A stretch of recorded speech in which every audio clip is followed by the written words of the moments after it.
Peace and love. All right, where we at? What it do? What it do? What it do, people? What's up, my brothers? Everything is lovely. How about yourself, man? How you do? How's it do? How's it done for you, baby? Y'all look like What's Peace up, and love, Margaret brother Nick, Nick. number one stunner? Yes, yo. It's nice. Super nice. look like Free the Hard Way. A little louder, L. Remember that old school joint? Read the hard way. Yeah, Free the Hard Way. No Q tonight, but we're gonna rock just the same.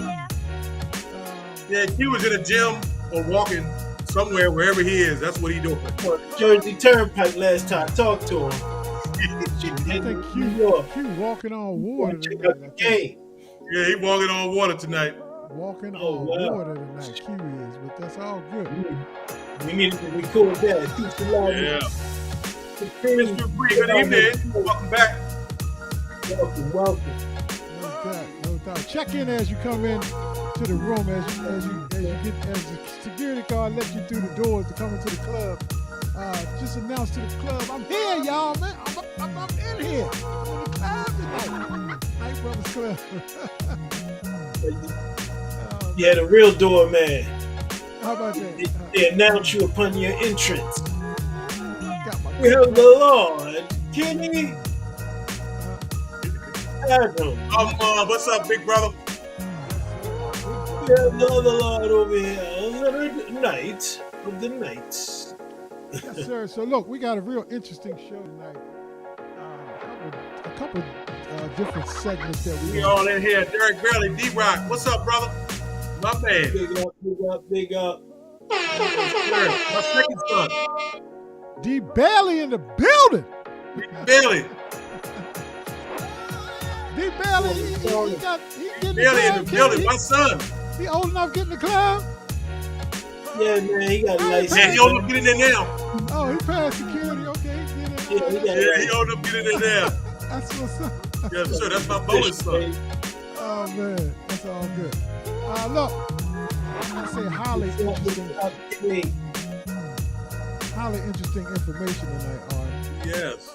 In up tune, I don't know who that is. I think that's my son. I ain't sure, but we'll find out as the show goes on. Okay. Well, maybe they'll drop a comment in the chat group. But anyway, thank y'all for joining the Night Brothers Show once again on this wonderful Tuesday, October the 22nd here in this fabulous year our God, the Lord, has made of 2024. And we are all blessed to be in it and amongst the living. Yes. And in this place to be. So give out a shout and definitely, he said that's Kenny. Yeah, I thought so, Derek. That's Kenny. I thought so.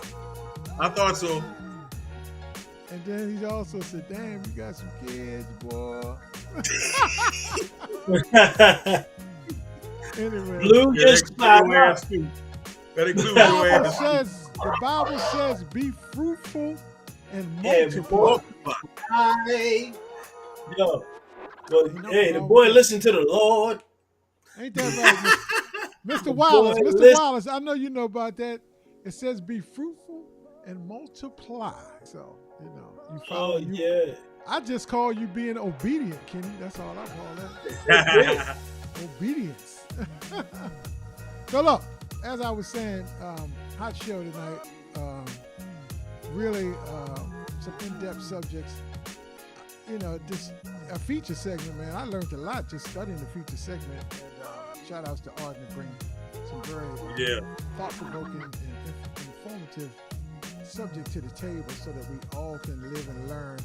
There's a lot that goes on in the dark undercover that we don't know about that affects many aspects of our world. So we definitely want to talk about that, and no doubt. So we're going to hit it. We're going to hit it. Y'all ready? Let's get it. Let's get it. Make it happen. Let's get it. Let's get it. Let's get it. Rock it hard tonight. That's what we're going to do. Peace and love, y'all. Look, we appreciate your presence every time, all the time. So type in your questions. We're gonna have some comments tonight because this is a really interesting subject matter that people don't talk about generally. And actually, with all of these elections going on, this should be something that should be spoken about so people can make some promises to change this. Uh, Moving along, I just want to thank all the people that support us day in, day out. So we definitely appreciate you. If you have your QR, and send us a little love at the Cash App KENNEDIZZLE1113. Peace and love. We appreciate you. Thank you all, and let's rock and roll because we're gonna have a lot to talk about, y'all, for real. No doubt. Absolutely. No doubt. We got to keep it moving. So, Tap Cake. Hey, my brothers.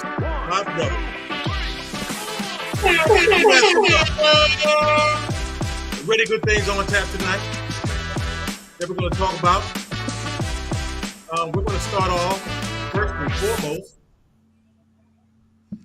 I don't know how many baseball fans or whatever that we have on here tonight, but the first thing that we're going to focus on tonight is the renewal of an old rivalry. The Yankees and the Dodgers. My New York Yankees are in the World Series for the first time since, I believe, 2009. Yes, sir. Dodgers, formerly of Brooklyn. We'll talk about that later on. But right now, that's something that I'm very excited about. That's something we're going to talk about coming right up. So we wanted to keep our first segment lighthearted because the next segment is a bit, I'm not going to say depressing. It's a bit controversial. Yes. We're going to talk about what's going on in prison systems across America. We're going to focus on Alabama because that is the one that's the first and foremost, the forerunners of this, how these prisons are making billions of dollars by trapping people in the prison system. We're going to dive into that. We have a few videos for you to look at. We always want your comments. We want you to be, again, as y'all continue to be the livest audience on the internet. But we're going to dive into this very deep tonight, folks. It's very disturbing. The videos and the commentary that you're going to see are very, very disturbing. We're going to dive into that tonight. But let's keep it moving. Back to you, Letty. Standing there being the fast master tonight. Standing there being the fast master.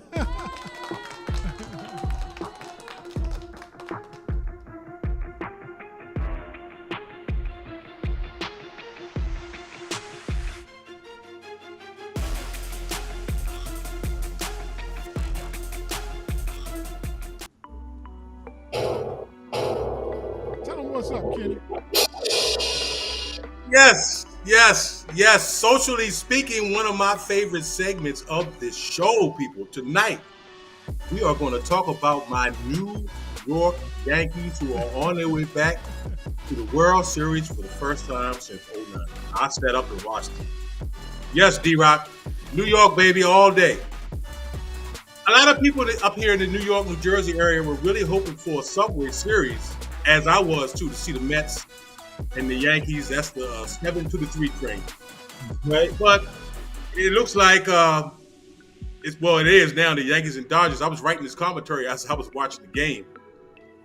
The Dodgers played in New York until 1958 when they moved to LA.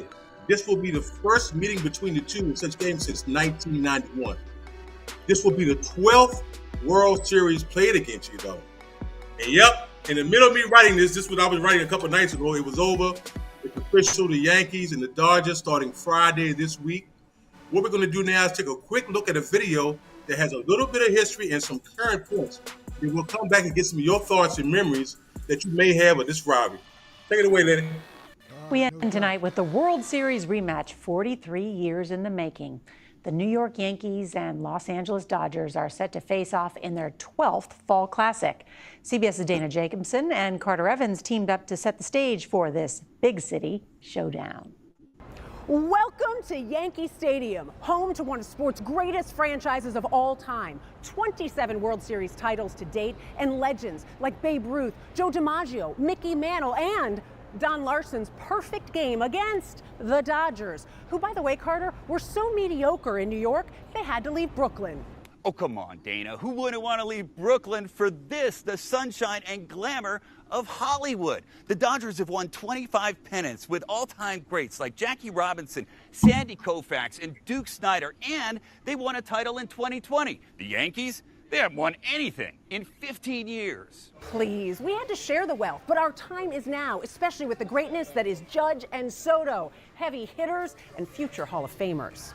No one is as great or as marketable as Shohei Ohtani. That is not even up for debate. Plus, he shines in Dodger blue. If we're talking about iconic uniforms, nothing approaches the mystique of Yankee pinstripes. Start spreading the news. We're all going to celebrate New York, New York. Well, it's always a perfect day here. Just look at Dodger Stadium. So iconic, it still stands. Unlike Yankee Stadium, which I hear you had to rebuild. In beautiful Los Angeles, I'm Carter Evans. In New York, I'm Dana Jacobson. Go Dodgers. Oh yeah, it's on and popping now. I'm gonna tell you, Kenny, look, I'm not gonna say only watch baseball at a certain time of the year. I watch baseball sometime in the summer because I do follow the Orioles because they've been good the last couple of years. So every now and then I might watch baseball, especially after basketball to go and get to the middle of summer. But I really kind of peeked my head into baseball in the playoffs, and New York always in the playoffs and always find a way not to make it to the World Series. But this year they made it, so I'm like really interested now. You know what I mean? Say it again, brother. Say it again. You know, I'm surprised you ain't got your New York hat on. You know, the greatest. I couldn't find it. I look for it all the time. Yeah, I'm looking for mine too somewhere, but I don't see it. And like my man said, who said I made the Yankee hat more famous than the Yankees did? That was Jay-Z, wasn't it? Jay-Z. Okay, but anyway, I digress. Man, this series, or these two teams, let me just say from a historic standpoint, has had like, you could go back any year in the history of baseball, and the biggest superstars was on one of these two teams, even today. Yeah, that's what's happening right now. You know, all the way back to Babe Ruth, and you know. Yes. A lot of history, a lot of stories. A lot of championships. Yes. Let's be real. So look, I know we don't talk about baseball that much, and I know tonight is the first night of basketball season, first night. But we just wanted to show, because I don't know if y'all follow baseball and look at baseball even that much at all, but everybody know what the Yankees are, and everybody know what the Dodgers are. Because, you know, even the rap groups, everybody always wore those hats, L-A-N-Y. So if you don't know nothing else, you're familiar with it. But these two teams signify baseball. You know what I mean? It's just straight up. You get no way to deny. So the definition of a rivalry. Go back 100 years, Kenny. Absolutely. The true definition of a rivalry. I got a couple quick questions for y'all. I'm gonna start off with you, Kit. With you, Bring the music back. Talk about, you know, the Dodgers was from, they're in LA now, but they started off where on? Brooklyn. Talk about all that, Arden, a little bit if you can. Man, there's people right now that's in Brooklyn now, or anywhere in the world that was in Brooklyn and grew up with them being the Brooklyn Dodgers. You know, older than us, but I mean, you know, I'm sure they talking their stuff right now. You know, Brooklyn and the Bronx always, you know, was going back and forth at that time. So to see this and to see them at the championship together, it's a big deal. You know, in New York and in California. You know, so I think this is going to be a big payday for baseball. It's going to be definitely a profitable series for sure. Oh, no doubt. Absolutely, brother. Absolutely. So, it's a big series, like you said, but even though the Dodgers have been gone for quite some time, I believe since '58, They went to LA. It's still people here in this area. I'm in the New Jersey, New York area. And it's still it still renews a lot of the old feelings from the original Brooklyn Dodgers, New York Yankees series. The original series back in the day. So how is it? Look, we got to check in. We got to check in from the water. My brother checking in from the crew. That's what I'm talking about. Gravy.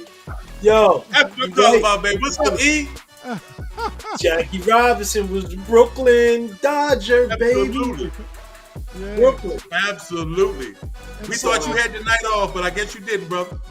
And I'm not mistaken, Jackie Robinson was one of the first blacks to play baseball, right? Am I correct with that, Kenny? Say that again. He break the color barrier. Jackie In the major leagues, yeah, I believe he did. He was the first one to play a black person to play baseball. Mm-hmm. And baseball ain't been the same since. Because it got awfully exciting with all that. So anyway, today got the biggest stars. I think Omar Wallace put up there. Shohei Ohtani, I think that's the guy's name from LA. Gotta give my family some love. Thank you, brother. Thank you. Love, so. But I think Wallace put up there Shohei Ohtani. This guy, he plays for the Dodgers. He'll be a problem. He hit over 50-some home runs this year. Yeah.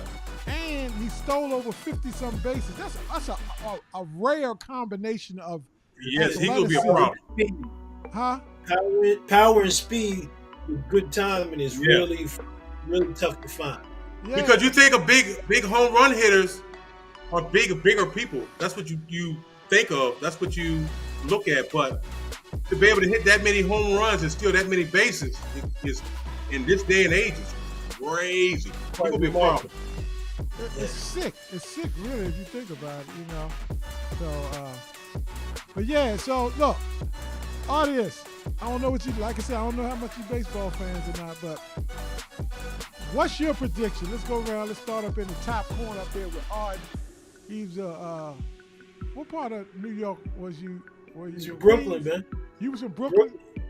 Yeah, family in Brooklyn. Okay, yeah. So Brooklyn, son. What you saying? Know. Who gonna win and why? Who you rocking with? I'm going with New York. You going with New York? Okay, it's the damn. It is what it is. They bounced on it. Understand? We still here. So we ready. All right, cool. Kenny, what say you, brother? Who you rocking with?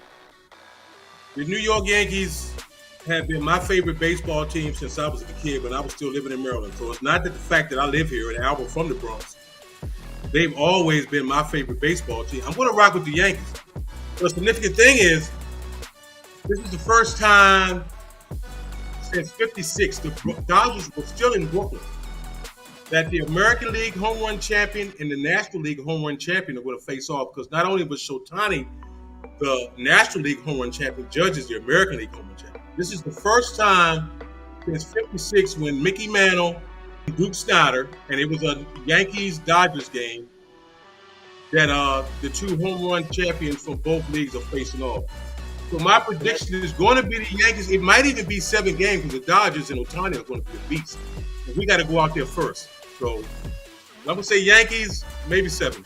All right, I hear that. Wallace said the Legends of the Past, shameless plug for my brother, is on tomorrow night. I got to put my plug out there for my brother. Yes, sir. He has some young Legends of the Future here on featuring some of the great young talent that's at Annapolis High School playing a great football season this year. So y'all check out the show tomorrow night. But Wallace says it's tough to go against those Bombers, and if y'all don't know, it was called the Bronx Bombers. Bronx Bomber. Because they used to hit so many home runs. And he says, but he says, the Dodgers? going with the Dodgers. He's going with the Dodgers, y'all. How about that? Going with the Dodgers. All right, Wallace. Whoa, big bro, this what we doing? Now let me tell you something about the Dodgers, though.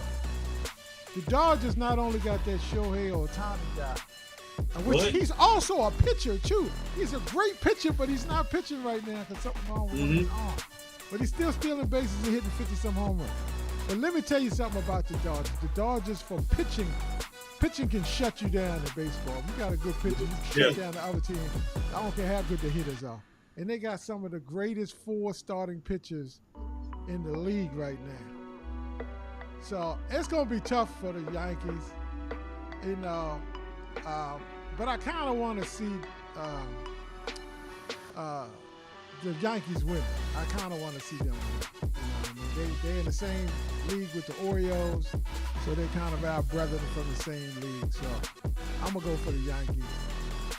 And My brother. Start playing New York by Frank Sinatra right now. Yeah, Frank Sinatra. Not ready to do. That kid is a buck beyond his age, man. New York. Yeah. Oh, you asked for it. Oh, man. All right. You guys asked for it. It's yours. Okay. Well, look, y'all, let's segue. We wanted to have a little fun before we get deeper now. Put your boots on because we're about to get all deep up in here. Yes, sir. It's about to get deep up in here, and we're going to talk some serious stuff, man. Shocking information. Crazy. Shout out to Art and drop a 1 in the chat group for Art for bringing this to the table. Absolutely. I had no idea. Everybody drop a 1 in the chat group because you will want to drop a 1 at the end of this segment. But tonight we're going to explore a little known but shocking story of how the prison system and the correctional systems are literally running a modern day slavery. Breaking in $1 billion business. Shout out to all the credits go to another YouTube channel, which we some of their video footage is coming in. I want to give all the credit to that YouTube channel called A More Perfect Union. So you check that out. But look, we're gonna. Sorry, I don't know much about baseball, but I went to my first Oreo game. Shout out to you, That's it. Hey, I'm sure they was happy. All good. Oreos. Peek this out. We want your comments. We want your feedback. The way we're going to do this segment on the prison system is, well, we touching breaking new ground here. The video was kind of long, so we broke it down to 3 short 2-minute videos. And we're going to, after each 2-minute video, we're going to break down the information that was in that part of the video. So we're going to tell this story in 3 pieces, 3 segments. So we're going to start off with the first video. So here we go, y'all. And we'll see you on the other side of the video. This is a story about corporations and the state of Alabama exploiting prison labor. Well, a lot of people are calling it modern slavery. Does that feel right? I was just about to say, that's slavery. That's slavery. You took away the whips, but you put the paperwork. Same difference. It kind of appears that there is a coordinated system in order to protect the labor that's created by the prison system. Walk into a McDonald's in Alabama, and the worker flipping your McDouble could be an incarcerated person. It's a sad situation, a way they getting rich off us. The Alabama Department of Corrections farms out incarcerated people to work at hundreds of private companies and government agencies across the state. McDonald's, Burger King, Golden Corral, Wendy's. They'll send everybody everywhere. They'll send you everywhere. And even though ADOC trusts these incarcerated people to leave prison every day and work alongside the general public, many of them are still denied the chance at real freedom. I work for y'all, but when I come off of parole, you deny me. Why would you deny me? Because you're getting free service. And the coercive policies they use to keep its citizens trapped in servitude. It doesn't work. It's a terrible system. If you're wondering how any of this is even legal, well, it might not be. That's what we went to Alabama to figure out. Just describe how long you worked here and... I was here 18 months. I ran their kitchen by myself from 8 to 5 every Tuesday through Thursday. Wow, yeah. That sounds like hard work. It was. Elizabeth Thomas was in the Alabama Work Release Program for 5 of her 15 years in prison. So they had a combination of incarcerated people and free world people? Yes. Did you feel like there was a difference how they treated? Oh, most definitely. We work longer hours. Make the work release work over or work extra days, don't want to give you off days. Like, no, I got to eat my health. I have to get rest. You know what I'm saying? I'm not a machine. This is Quincy Sanders. During his nearly 17 years in prison, he worked at several restaurants, a lumber yard, and McDonald's. Like, working a real job and trying to stay being incarcerated is a very hard experience. You have to. All right, so let me just frame this up. They in jail. They are prison. They are inmates. But they get to come out and go to work. And they in McDonald's, Burger King, Golden Corral, whatever all the businesses they just named. And they work it in the store, cooking your stuff, and you just come order, number 2, and inmate number 1 give you your number 2. Let's talk about that. Let's just see how. I mean, I'm trying to wrap my mind around. Kenny, coming your way first. Talk about the systematic exploitation. Go ahead. Talk about that, Alabama. I tell you, man. Again, drop a 1 in the chat group for Arden because I had no idea this was going on. I'm just going to throw a quick personal experience. I, too, have been, in the work release system. I wasn't always a law-abiding citizen. I fractured an occasional law or two. And, but this is just what it says, modern-day slavery. That's all it is. They found and created some type of loophole to allow this because there's no way in the world that this is remotely legal. I mean, the things that they do, the stipulations that they hold over your head to be a part of this program are just ridiculous. And I just want to say this before we even go any further, and to all the young people that may be watching, this is the reason why you don't do anything stupid and go to jail. It's not a place to be, and you are maybe or will be subject to things like this that we're going to talk about later on in this show as a person of color. We just will keep it real. This is what happens. But yes, it's they are manipulating the labor laws and everything. The way that that you will see going forward in the next couple of videos, you are not going to believe your eyes. You're not going to believe what you hear. This is just unacceptable. And I did some research, and there are some other states that have similar stipulations and things like this. It doesn't go into detail. Because I'm assuming, Arden, you're better. You can answer this question better than I can. I'm assuming this came up from a person that was actually involved, and maybe people haven't come forward yet from other states that are involved. But I'm sure, especially in these southern states, it's similar. But give us a little insight, brother. Well, the sad part about the legality of it, Alabama did something really unique. But prior to them doing that, it very much was legal. Your 13th Amendment dictates it being legal. The first half of your 13th Amendment gives you the freedom and everything else. But I challenge everyone to read the second half of the 13th Amendment or read it in its entirety. Because the second part says that if you get incarcerated, you're a slave.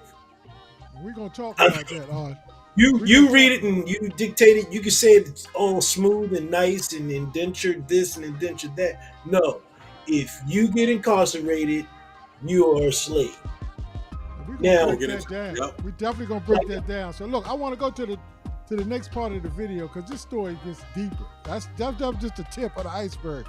I mean, it's just mind blowing. So let's check out the second part of the video. Come back on the other side and continue to break it down. Okay, here we go. Alabama has one of the most overcrowded and deadly prison systems in the United States. Even the Justice Department found conditions there to be unconstitutional. In 2023, almost a person a day died in Alabama prisons, which is almost 5 times the national average. People in there stabbing each other. People in there almost about to die. They're not giving you no nursing assistance. The nurse probably get there, you probably be dead. But ADOC offers people in prison with nonviolent misdemeanor convictions a potentially life-saving deal. If they join the work release program, they get to live in special facilities that are generally much less dangerous than regular prisons. They spend their days working in the free world without prison supervision, and they can earn 72-hour passes to visit their families at home. If you go out here and you do the right thing, you get to elevate, you get to grow, you get out of this facility. But what you didn't tell me is that you finna get all my money. The state takes a 40% cut of every incarcerated worker's wages off the top, before taxes, plus an additional $5 a day for van rides to and from work, $15 a month for laundry, and then any restitution and court fees.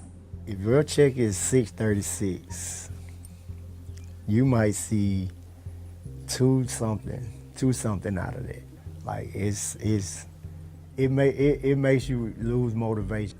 One estimate calculated that the state of Alabama enjoys a benefit of more than $450 million a year off of prison labor. And it's slavery, all the way around the board, just slavery. And unlike free world workers, incarcerated workers can't just get a shift covered or quit.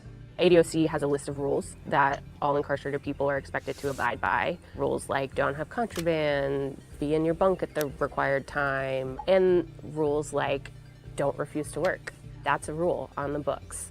The range of punishments folks can face if they get written up for refusing to work include solitary confinement, losing access to phones, tablets, visitation, access to their families and loved ones for like 30 days, 60 days. Being required to do more work inside the prison walls for free under threat of punishment. If they need me 7 days, you want me to go there 7 days. If they need me 80 hours, you want me to work 80 hours. If they want me to turn around and come back and do a double, you want me to get up and you want me to be available to do all this. But if I decide I'm tired, Lord forbid if we got sick. Chris England is a state representative in Alabama. He's leading the fight to reform the state's prison system. It is a completely broken system. The folks in charge, the parole board, they don't use guidelines. There is no methodology applied to it. Alabama has some of the lowest parole grant rates in the country. And more than 90% of the time, hearing this answer. Denied, denied, denied, be denied. Parole will be denied.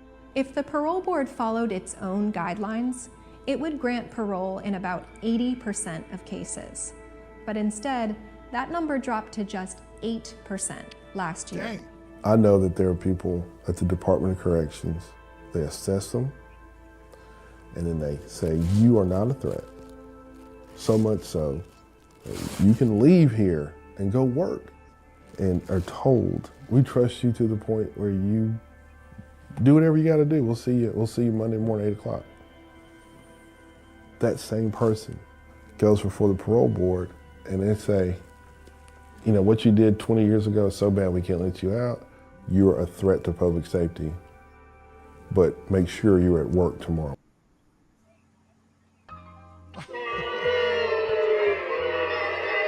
Look, so much was said in that segment of the video. Yeah, one piece. Good Lord. Yeah. Your mind just, poof, It's mind-boggling. 40% off the top. That was one thing. 40%. So that's like all of us that go to work right now, if somebody came in and said, boom, I mean, you know how wives do it. But I mean, outside of that, I'm just saying somebody come in and say, give me 40% of your check right now. Before tax. No, hold on. Let me say this before, because it's not your check. It's 40% before it's taxed. Right. Yes, pre-tax. Good Different point, number. pre-tax. Different number. Yeah. Pre-tax. Yeah. Pre-tax. And not to say that you're paying all that, and you probably still have, even though you're incarcerated, you probably still have obligations to your family, i.e. child support, helping out with the rent at home. So it's crazy. No doubt. So look, Kenny, we're going to try to attack all that was said in that video. So let's start with the first part. They said that the conditions are so deadly inside of Alabama prison. Now, I don't know if it's like that, other prison systems around the nation, but I'm sure a lot of states have this. And I'm going to get to a stat about Maryland in a little bit. So y'all going to be shocked. But the conditions are so bad that they're deadly unconstitutional, and where one inmate dies a day, which is 5 times the national average. So most prisons might have one person die a week or something like that. Mm-hmm. It's one person dying a day in Alabama. So you think they're running these prisons on purpose like this? Probably, because even though Alabama has the highest death rate, I don't know if anybody here has been incarcerated before. Like I said before, I have. Jail is not a safe place regardless. The CO, we call correctional officers, to inmate ratio always favors the inmate. So at any time you can get got, and a lot of things go unsolved. You may get stabbed up and end up in a hospital outside of a prison. First of all, nobody's going to say anything, and second of all, there's nobody there to see it.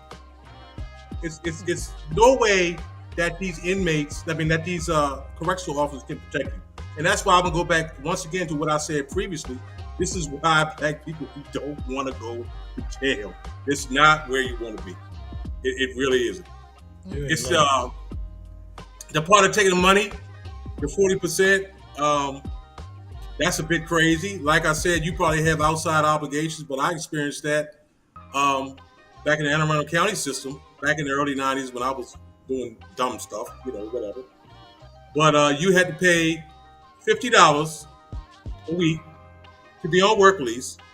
And if you were in jail for something that, if you were incarcerated for something that required restitution or child support, you were expected to start paying that as well. Along with your obligations that you probably have outside of the jail. So it's a no-lose, it's a no-win situation either way. So you it's go to really, work, really crazy.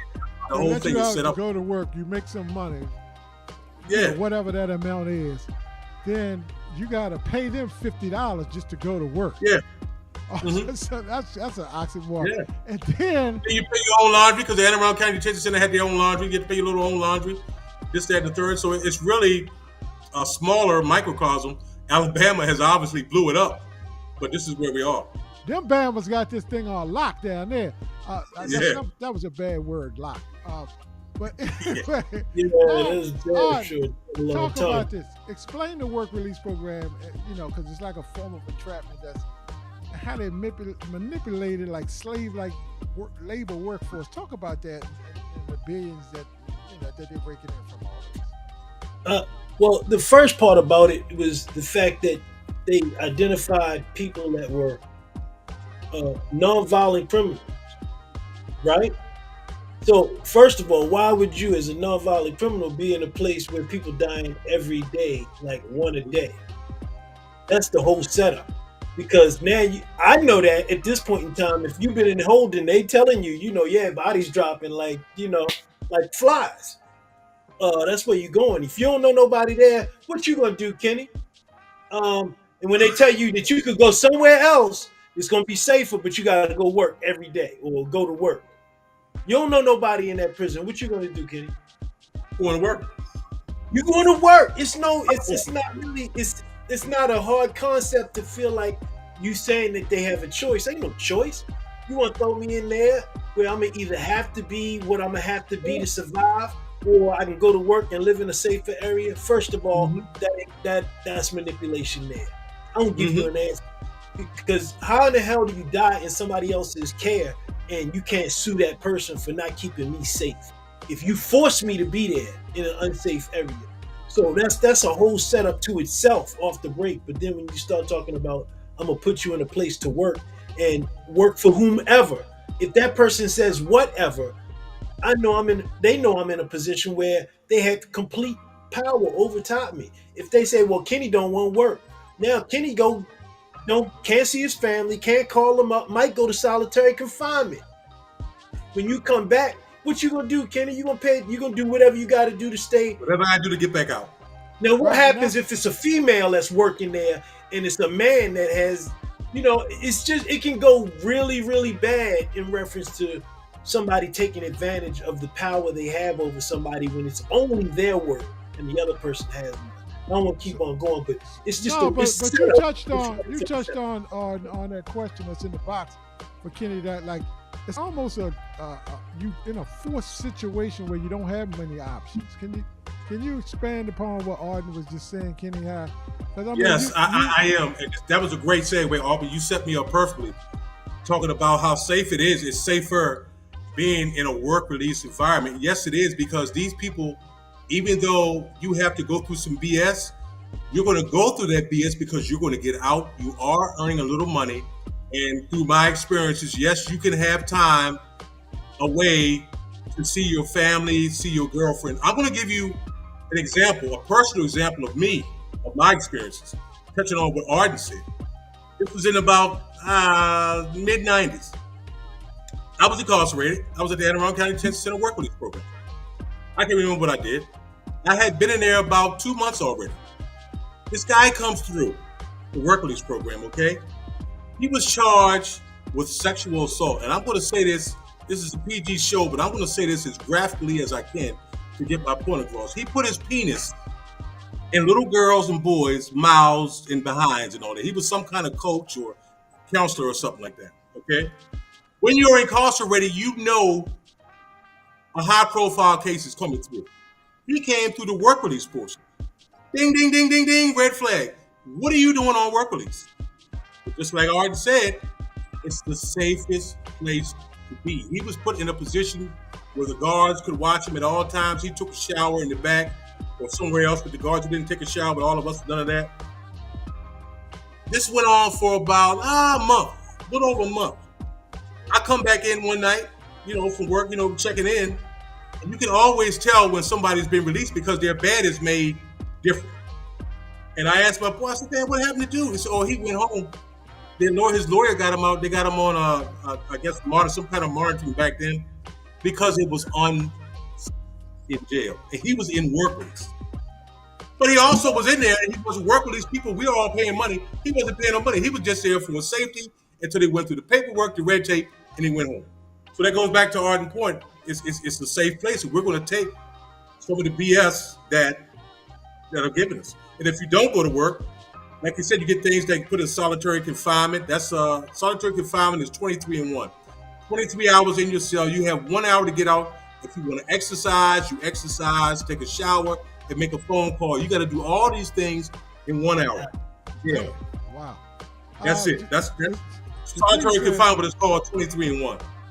Dupree said Alabama prison systems are known and it's plagued by abuse, violence, corruption at the hands of even from the prison guards. And I guess they in there fighting for their lives as well, too.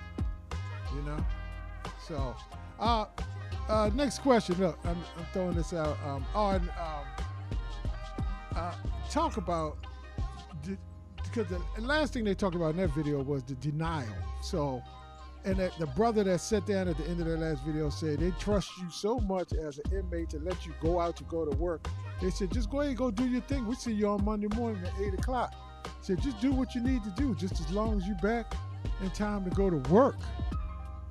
Yeah, don't be late. So talk about why, if they entrust you that much to just go freely on your own out in the free world, but then when it comes time to get parole, you get denied. Talk about that, bro. Real quick, how about this? I'm gonna do a real quick one. And God bless you. Good night. $500 million. $500 million. $500 million. Yeah. That's the state money. Now we're not talking about how many. When you start cross-referencing, how many of these judges are invested in the prison complex? For almost a decade, the prison complex was the fastest growing stock on the market years ago. So people have doubled their retirement betting on this. At the same time, they feeding it and that's even when you go past this. When you go into juveniles, they set them up in the juvenile facility where you're just getting handed off into the main situation or to the adult facilities, and now you're in work release, and now it's more money. It's almost like you're a temp agency that you have people and you force them to comply. As many people as I can keep working, I'm gonna keep getting paid. And Arden, I'm gonna segue that. We're gonna watch one more video, and I'm gonna segue that because the point you just made really made me just think of something right now. But I'm gonna wait till on the other side of the video. We're gonna watch the video as far as how you property to work. You're workforce. You're labor is what it is. Yeah. One other thing you are though, Lenny, before you jump into that, is you're actually a vote also. So when they send you somewhere, they send you to a rural area, and for that area, you're a vote even though you can't vote. But let's keep on moving. Wow, you really taking it deep now. All right, let's check out the last part of this video, and then we're gonna break down the final part of this system. A federal lawsuit claims that 235 people in the work release program were denied parole in fiscal year 2022. One thing our lawsuit talks a lot about is that very clear lineage from slavery in the state to convict leasing and to what we've got now.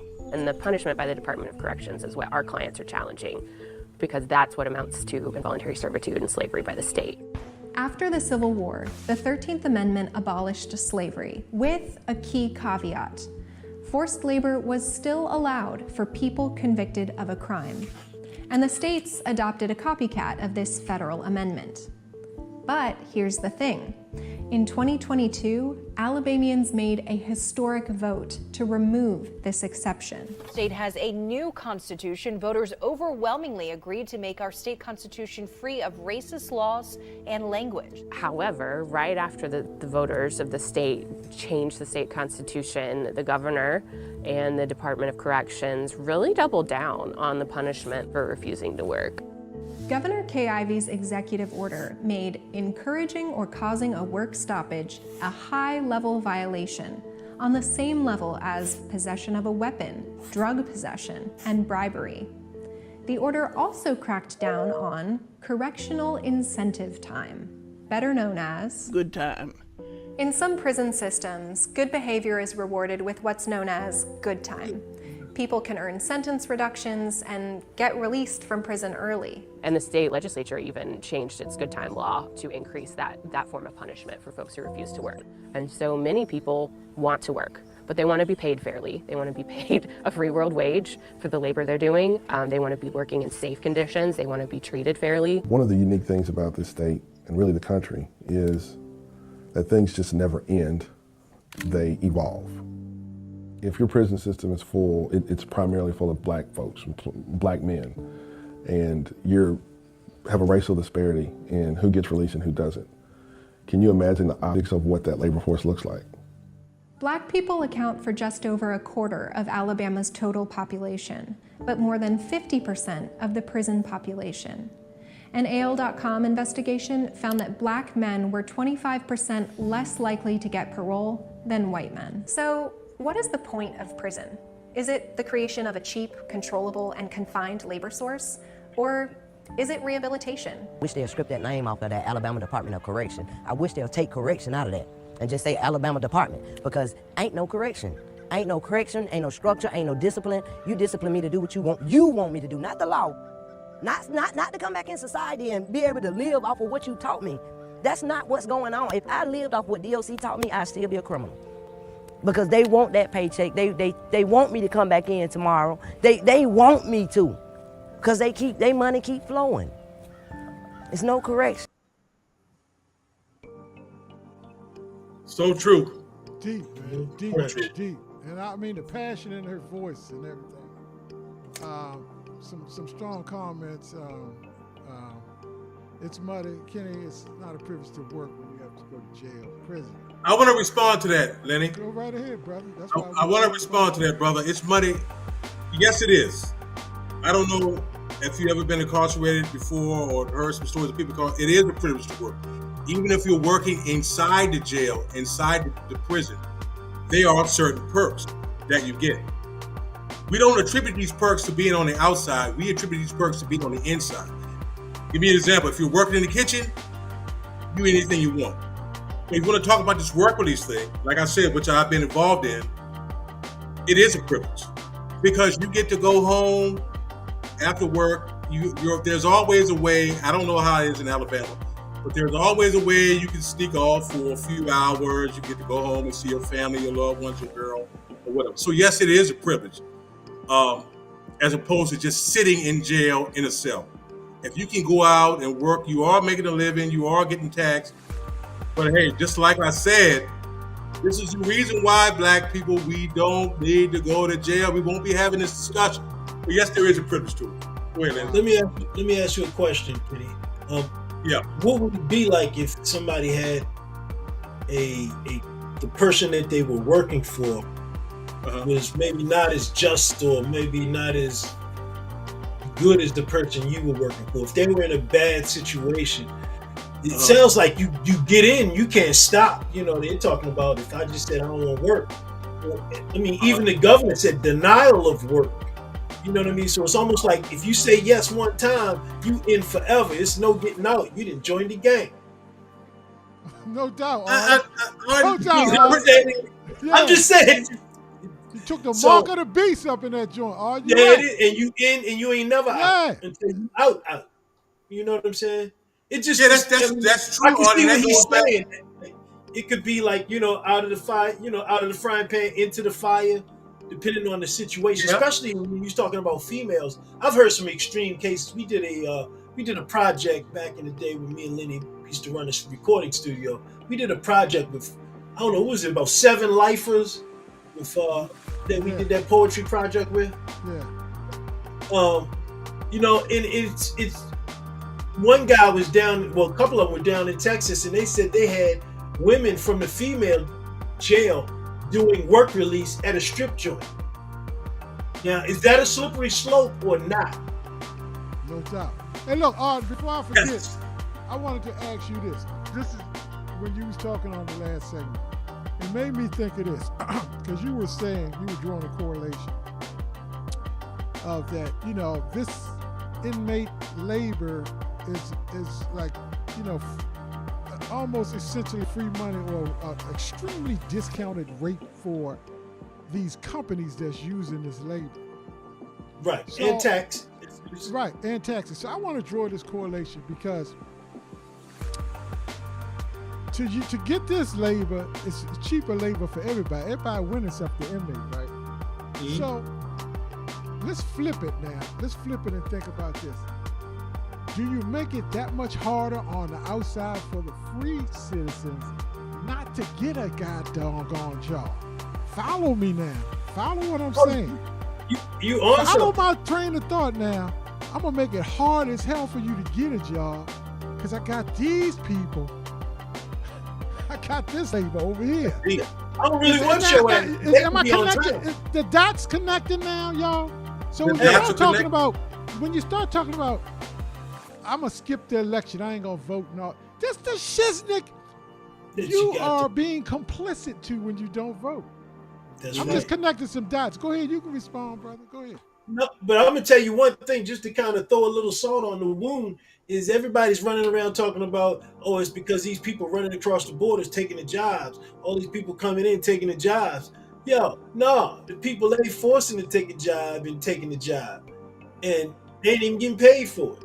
So I mean, it's just wild. But one thing, what the brother said, as far as overall, people being released 25 to 30% less likely, or excuse me, people being released, or black people being less likely to be released 20 to 30% more. Then over time, look at what that looks like. Just the visuals of that. Right now, if you pick up the people that's on work release and take a picture from over 100 years ago, that picture will look like today. That's the part. Because when it's all said and done, when they look at anybody else that's not black, they don't look at the 13th Amendment the same way.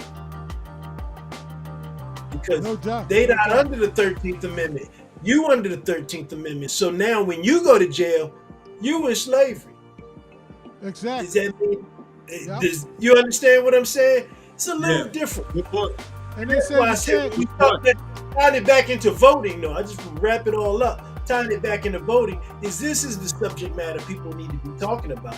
Taking that second half off of the 13th Amendment. You want to vote for something, vote for that shit. How about that?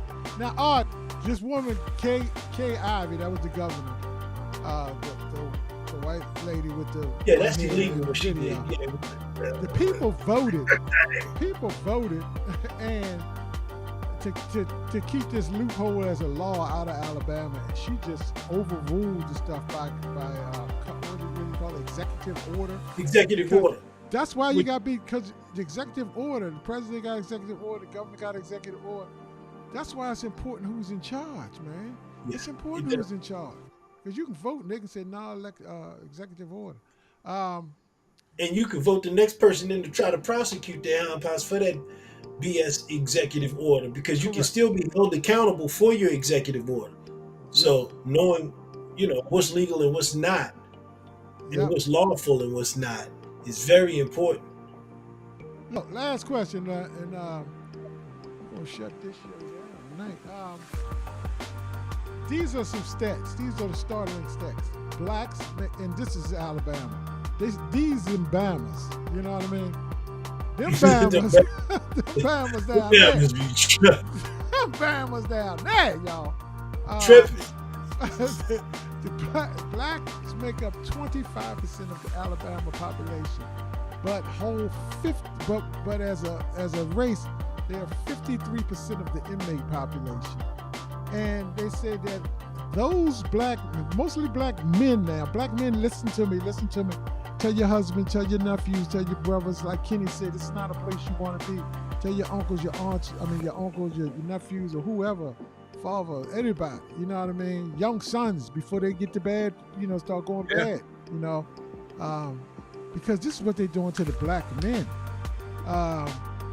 25% more likely to get denied on their parole. Over and over again. Black men make notice across the country. I'm just telling you. And let me just throw something in, Lenny, real quick on that. The 25% less likely to get parole. The audience didn't get to see the entire video because, of course, we had to shorten it for airtime. But these are a part of the one of the perks, if you want to call it that, in Alabama, is a 72-hour pass. You can go home for 72 hours. That's 3 days. And there was one guy in the video that said he had been on this work release program for 5 years.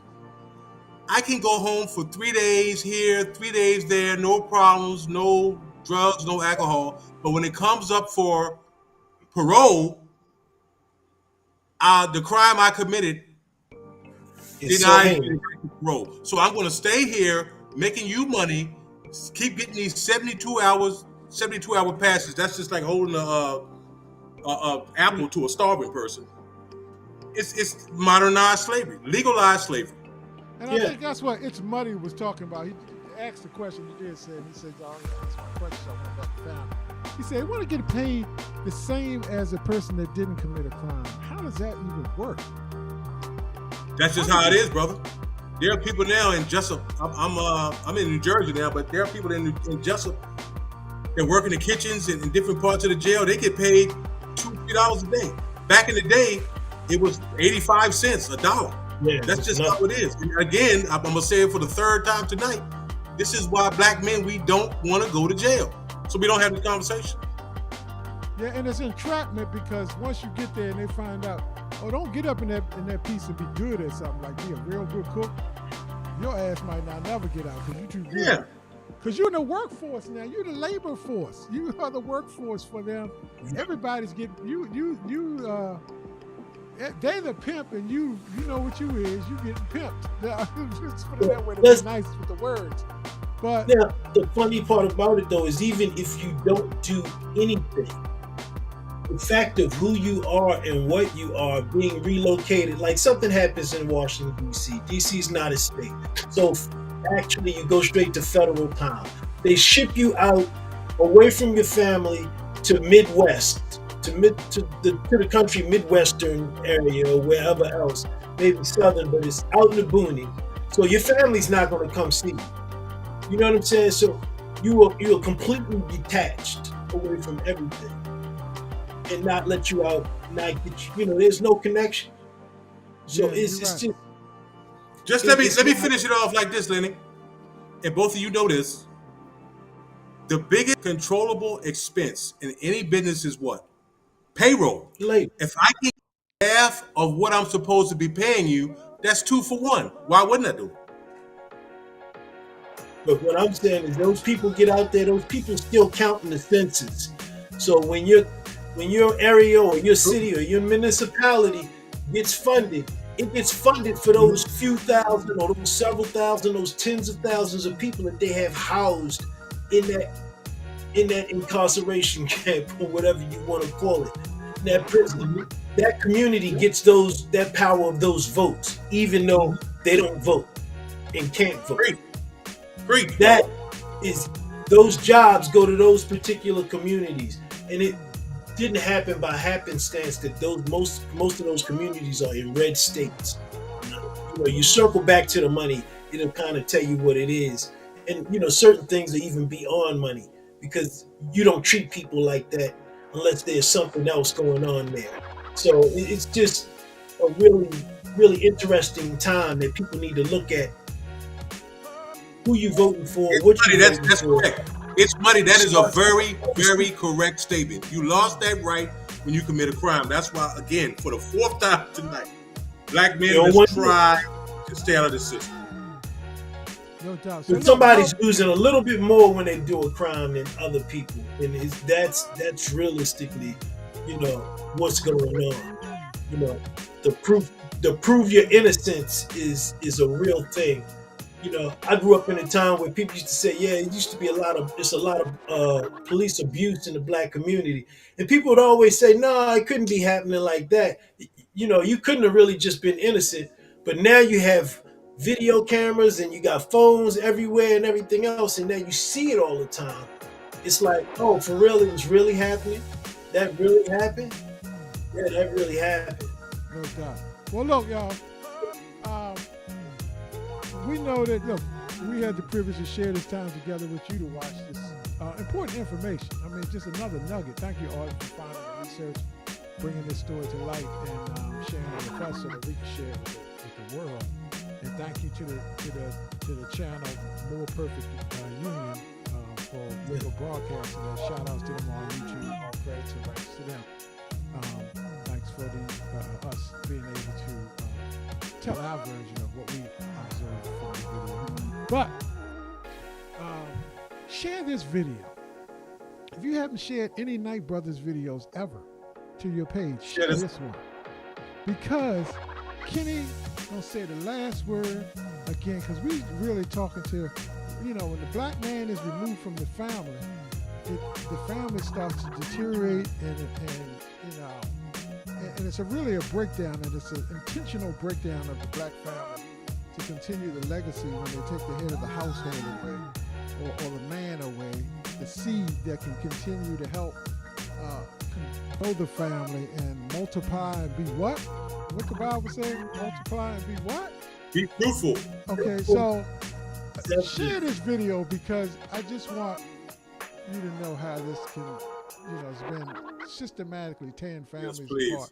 Please go to YouTube and share this video. Yes, please. Exactly. Yeah. So, real quick, one jewel is the fact that, and it's not a jewel, it's just sad, is the black women and black women of color, or women of color, period, are the fastest growing population of the prison complex now. It's sad. And we do have a Facebook. It's the Night. You should go to Night Brothers Show on Facebook and YouTube. So, no, continue to join us. We want to thank y'all for joining us tonight. Shout out to Q that's out on the waters. Q walking the waters tonight. He walking the water. He's walking around the ship. Shout out to Q. Shout out to Armand Wallace. Y'all check out Legends of the Future in the past. Tomorrow night, a great segment on the Annapolis High School's football team doing a tremendous job this year. Shout out to the coaching staff and all the young men that's participating in that. And until next week, we'll be back. Next week, we got two great shows, I think. Next week, we have a show on next Tuesday, but we also have a special segment show. On Thursday. November the 1st, I think it is a Friday evening. Friday. Because it's a couple of days before the election, and election day, we don't know whether we're going to come on or not, because we just don't know, because it's election day, and we might not want to make sure everybody can go vote. And that is on a Tuesday, so we're going to do a special show on 2 shows next week, Tuesday and Friday. So spread the word. Thank y'all. Peace and love. All right, brothers. Peace and love. Good night, y'all. Good night.